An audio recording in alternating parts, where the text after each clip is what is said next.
Audio में भी।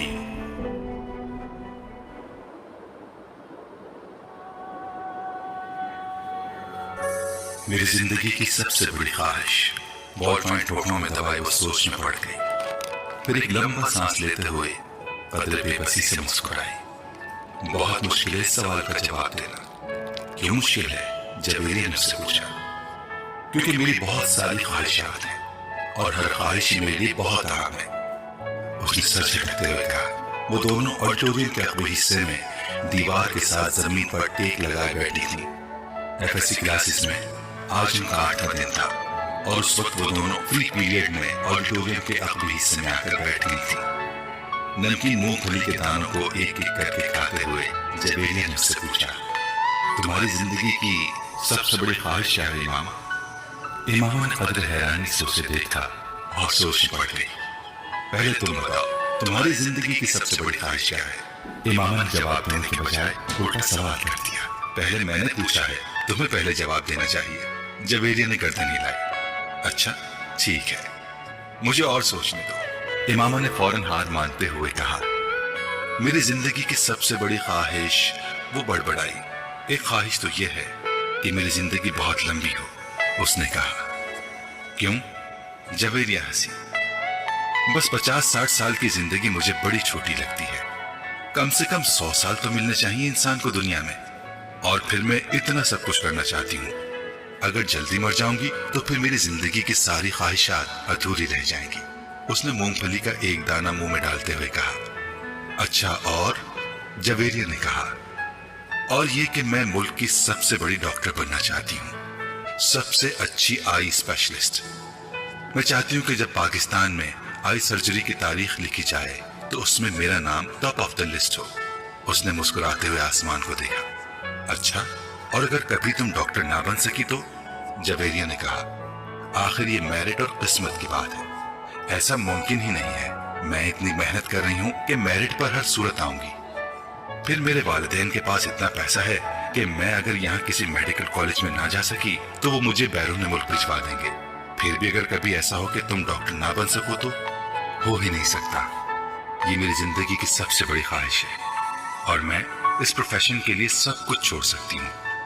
ये मेरा ख्वाब है और ख्वाबों को भला कैसे छोड़ा जा सकता है? इम्पॉसिबल। इमामा ने कतई अंदाज में सर हिलाते हुए हथेली पर रखे दानों में से एक और दाना मुंह में डाला। जिंदगी में कुछ भी नामुमकिन नहीं हो सकता, कभी भी कुछ भी हो सकता है। फर्ज करो कि तुम डॉक्टर नहीं बन पाती तो फिर तुम क्या करोगी? कैसे रिएक्ट करोगी? इमामा अब सोच में पड़ गई।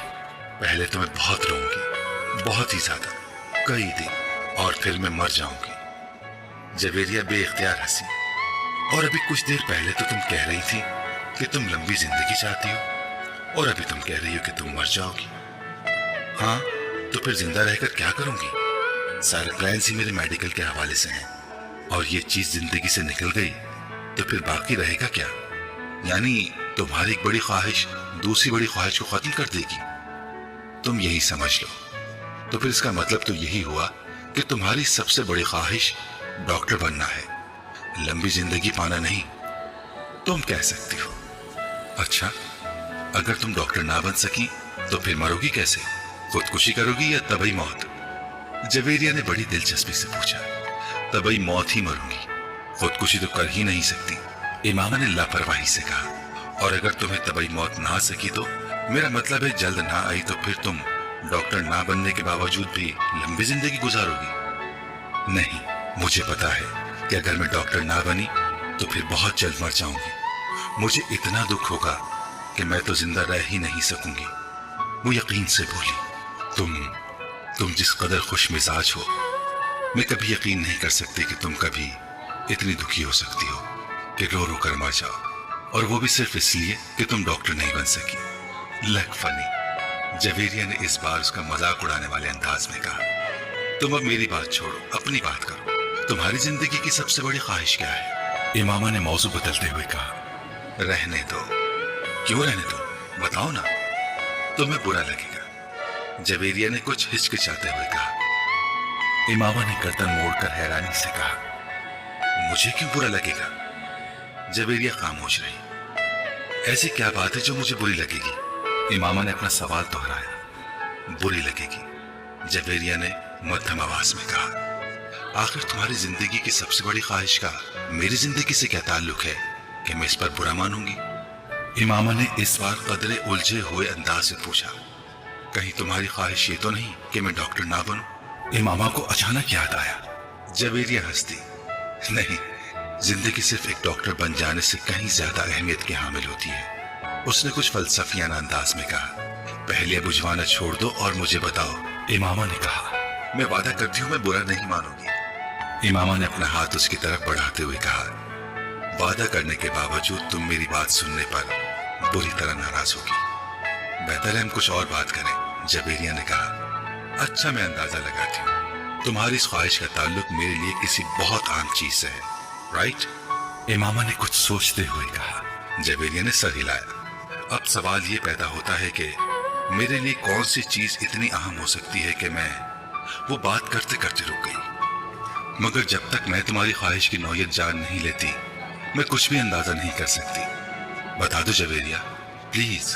अब तो मुझे बहुत ही ज्यादा तजस्सुस हो रहा है। उसने मिन्नत की। वो कुछ देर सोचती रही। इमामा गौर से उसका चेहरा देखती रही। कुछ देर की खामोशी के बाद जवेरिया ने सर उठाकर इमामा को देखा। मेरे प्रोफेशन के अलावा मेरी जिंदगी में फिलहाल जिन चीजों की अहमियत है वो सिर्फ एक ही है, और अगर तुम इसके हवाले से कुछ कहना चाहती हो तो कहो, मैं बुरा नहीं मानूंगी। इमामा ने संजीदगी से कहा। जवेरिया ने कदरे चौंक कर उसे देखा। वो अपने हाथ में मौजूद एक अंगूठी को देख रही थी। जवेरिया मुस्कुराई। मेरी जिंदगी की सबसे बड़ी ख्वाहिश ये है कि तुम। जवेरिया ने उसे अपनी ख्वाहिश बताई। इमामा का चेहरा एकदम सफेद पड़ गया। वो शौक थी या हैरत ज़दा, जवेरिया अंदाजा नहीं कर सकी, मगर उसके चेहरे के तासुरात ये जरूर बता रहे थे कि जवेरिया के मुंह से निकलने वाले जुमले उसके हर अंदाजे के बरक्स थे। मैंने तुमसे कहा था ना कि तुम बुरा मानोगी। जवेरिया ने जैसे सफाई पेश करने की कोशिश की, मगर इमामा कुछ कहे बगैर उसे देखती रही। मुइज हलक के बल चिल्लाता हुआ दर्द से दोहरा हो गया। उसके दोनों हाथ अपने पेट पर थे। उसके सामने खड़े 12 साला लड़के ने अपनी फटी हुई टी शर्ट की आस्तीन से अपनी नाक से बहता खून साफ किया और हाथ में पकड़े हुए टेनिस रैकेट को एक बार फिर पूरी कुव्वत से मुइज की टांग पर दे मारा। मुइज के हलक से एक बार फिर चीख निकली और वो इस बार सीधा हो गया। कुछ बेयकीनी के आलम में उसने खुद से 2 साल छोटे भाई को देखा, जो अब बगैर किसी लिहाज और मुरव्वत के उसे इस रैकेट से पीट रहा था, जो मुइज कुछ देर पहले उसे पीटने के लिए लेकर आया था। इस हफ्ते में उन दोनों के दरमियान होने वाला ये तीसरा झगड़ा था, और तीनों बार झगड़ा शुरू करने वाला उसका छोटा भाई था। मुइज और उसके ताल्लुकात हमेशा ही नाखुशगवार रहे थे। उनका झगड़ा बचपन से लेकर अब से कुछ पहले तक सिर्फ जबानी कलामी बातों और धमकियों तक ही महदूद रहता था, मगर अब कुछ अरसे से वो दोनों हाथापाई पर भी उतर आते थे। आज भी यही हुआ था। वो दोनों स्कूल से इकट्ठे वापस आए थे और गाड़ी से उतरते हुए उसके छोटे भाई ने बड़ी दरश्ती के साथ पीछे डिग्गी से उस वक्त अपना बैग खींच कर निकाला जब मुइज अपना बैग निकाल रहा था। बैग खींचते हुए मुइज के हाथ को बुरी तरह रगड़ आई। मुइज बुरी तरह दिल मिलाया। तुम अंधे हो चुके हो?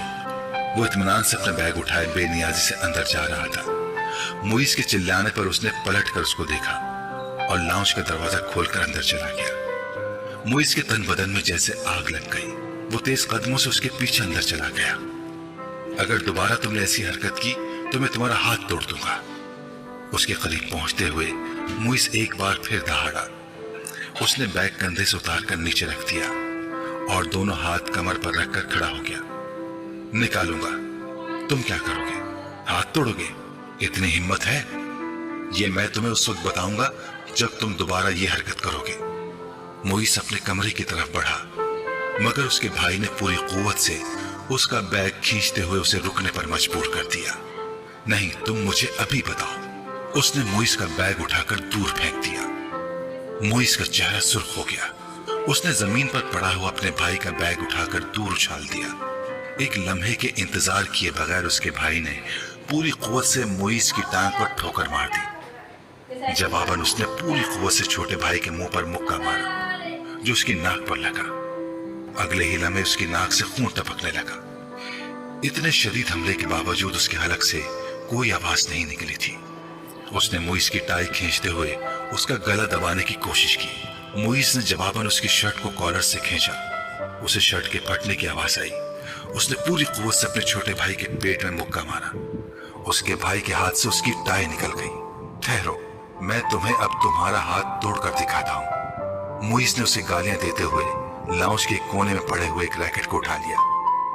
अपने छोटे भाई को मारने की कोशिश की, मगर अगले ही लम्हे रैकेट उसके भाई के हाथ में था।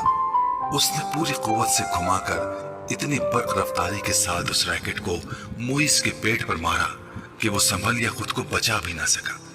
उसने यह के बाद दीगरे उसकी कमर और टांग पर रैकेट बरसा दिए। अंदर से उन दोनों का बड़ा भाई इश्तिआल के आलम में बाहर लाउंज में आ गया। क्या तकलीफ है तुम दोनों को? घर में आते ही हंगामा शुरू कर देते हो। उसको देखते ही छोटे भाई ने उठा हुआ रैकेट नीचे कर लिया था। और तुम्हें शर्म नहीं आती अपने बड़े भाई को मारते हो? उसकी नजर अब उसके हाथ में पकड़े रैकेट पर गई। नहीं आती, उसने बड़ी ढिठाई के साथ कहते हुए रैकेट एक तरफ उछाल दिया और बड़ी बेखौफी से कुछ फासले पर पड़ा हुआ अपना बैग उठाकर अंदर जाने लगा। मुईज ने बुलंद आवाज में सीढ़ी चढ़ते हुए अपने छोटे भाई से कहा, तुमको इसका खमियाजा भुगतना पड़ेगा। वो अभी तक अपनी टांग सहला रहा था। Sure, why not? एक अजीब सी मुस्कुराहट के साथ सीढ़ियों के आखिरी सिरे पर रुककर उसने मुईज से कहा, अगली बार तुम बैट लेकर आना।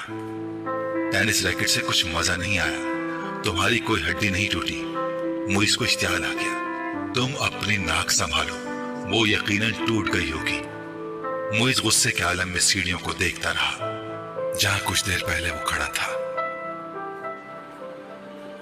मिसेस समांथा रिचर्ड्स ने दूसरी रॉ में खिड़की के साथ पहली कुर्सी पर बैठे हुए उस लड़के को चौथी बार घूरा। वो उस वक्त भी बड़ी बेनियाजी से खिड़की से बाहर देखने में मसरूफ था। वक्तन फवक्तन वो बाहर से नजरें हटाता, एक नजर मिसेस समांथा को देखता, उसके बाद फिर उसी तरह बाहर झांकने लगता। इस्लामाबाद के एक गैर मुल्की स्कूल में वो आज पहले दिन इस क्लास की बायोलॉजी पढ़ाने के लिए आई थी। वो एक डिप्लोमेट की बीवी थी और कुछ दिन पहले ही इस्लामाबाद अपने शौहर के साथ आई थी। टीचिंग उनका प्रोफेशन था और जिस मुल्क में उनके शौहर की पोस्टिंग हुई वो वहां सिफारत खाने से मुंसलिक स्कूल्स में पढ़ाती रही।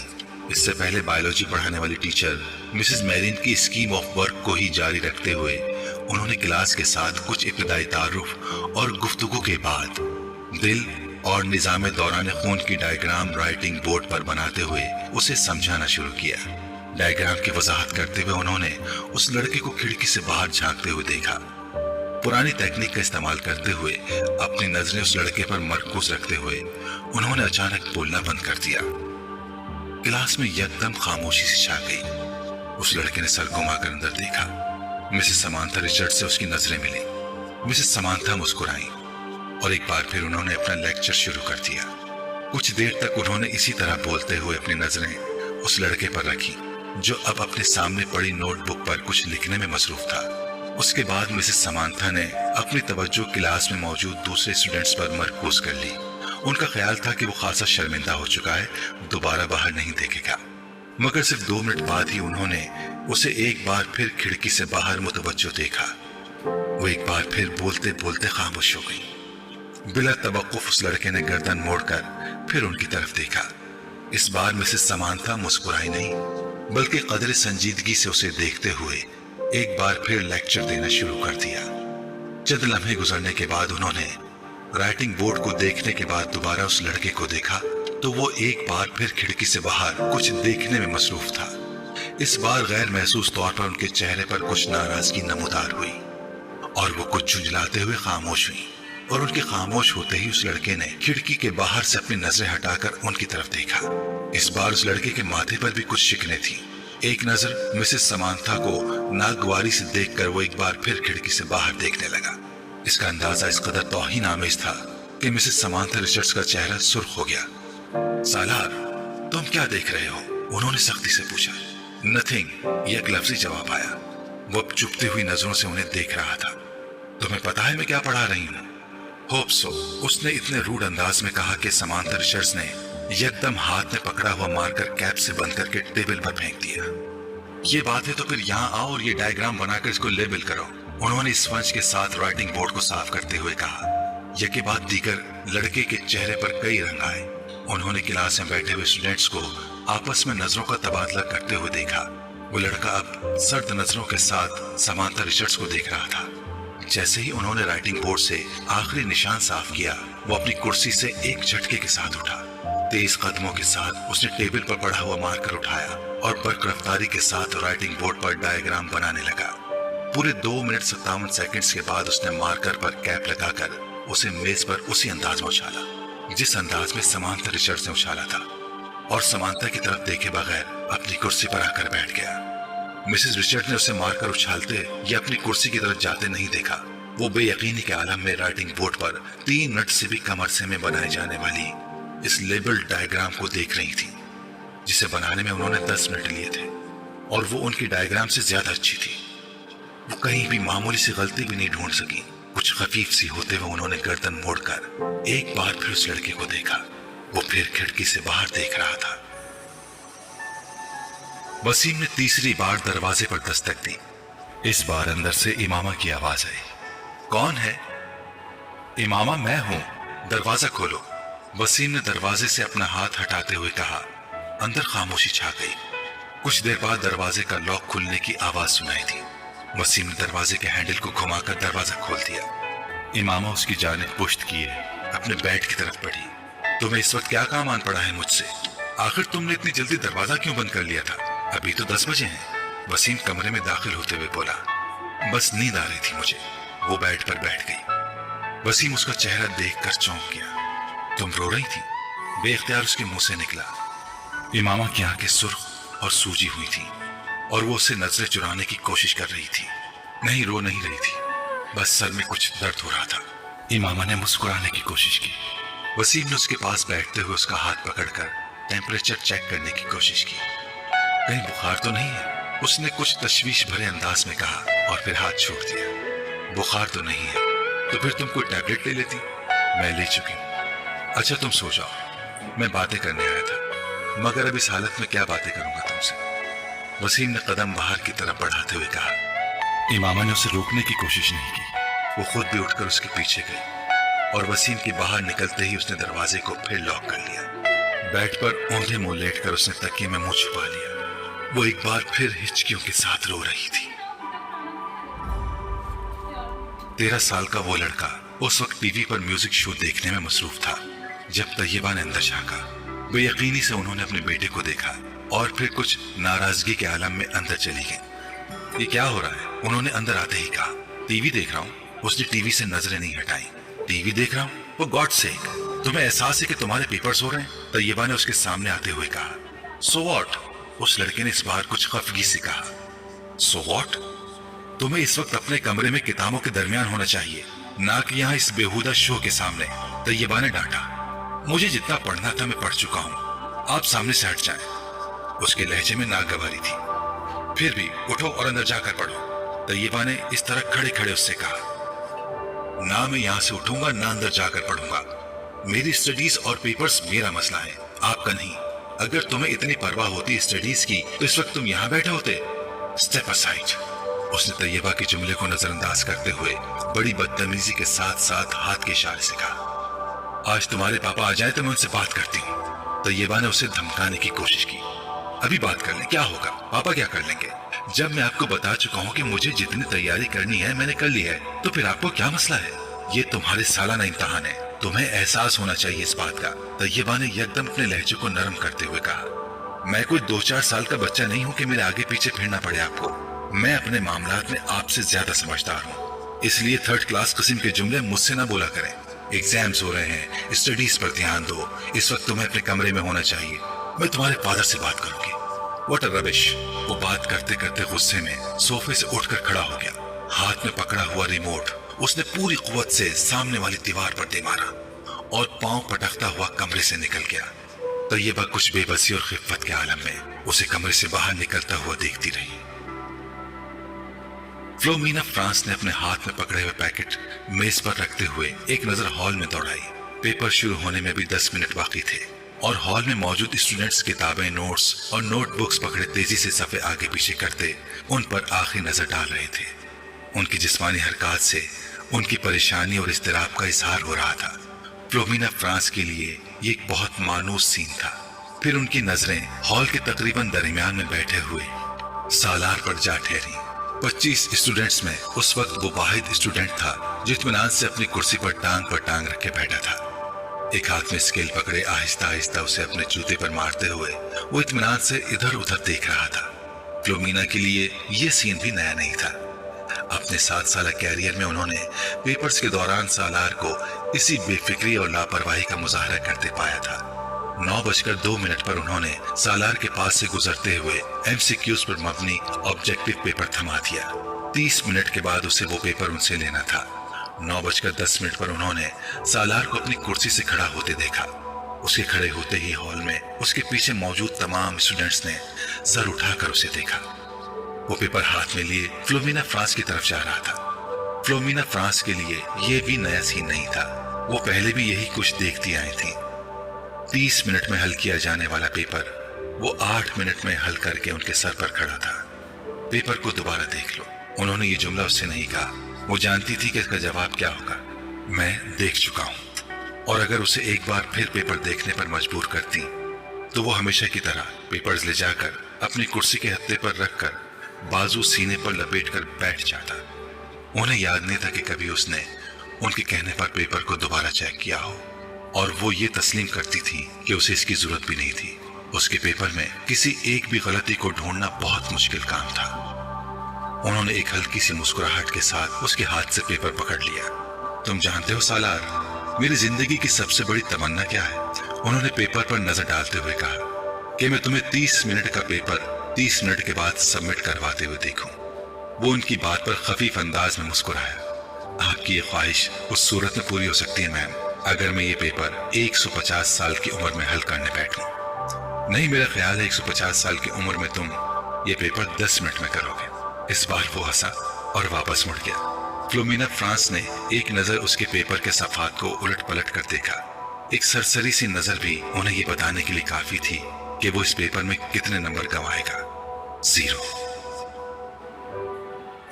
सलमा ने अपनी बेटी के हाथों में गिफ्ट पेपर में लिपटे हुए पैकेट को हैरानी से देखा।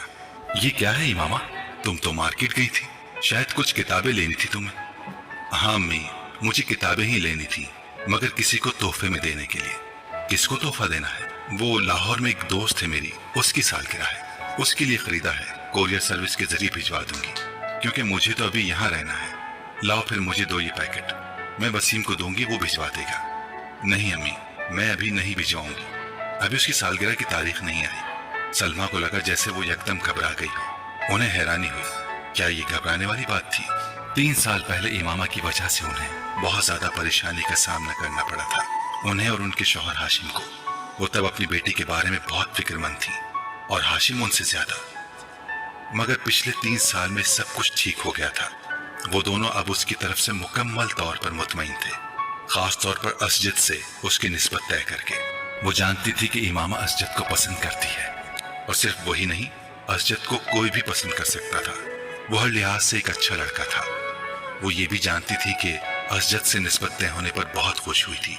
असजद और उसके दरमियान पहले भी खासी दोस्ती और बेतकल्लुफी थी, मगर बाज दफा उन्हें लगता जैसे वो वक्त गुजरने के साथ साथ बहुत चुप होती जा रही है। वो पहले ऐसी नहीं थी, मगर अब वो स्कूल जाने वाली बच्ची भी तो नहीं रही, मेडिकल कॉलेज की स्टूडेंट है। फिर वक्त भी कहाँ होता है उसके पास। सलमा हमेशा खुद को तसल्ली दे लेती। वो उनकी सबसे छोटी बेटी थी।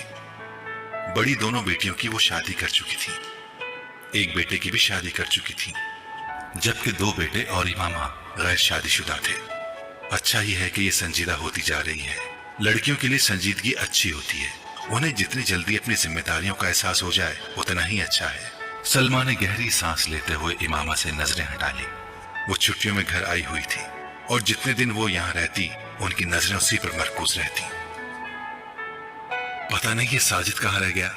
जो भी काम उसके जिम्मे लगाओ बस भूल ही जाओ। उन्हें अचानक अपने मुलाजिम का ख्याल आया, जिसकी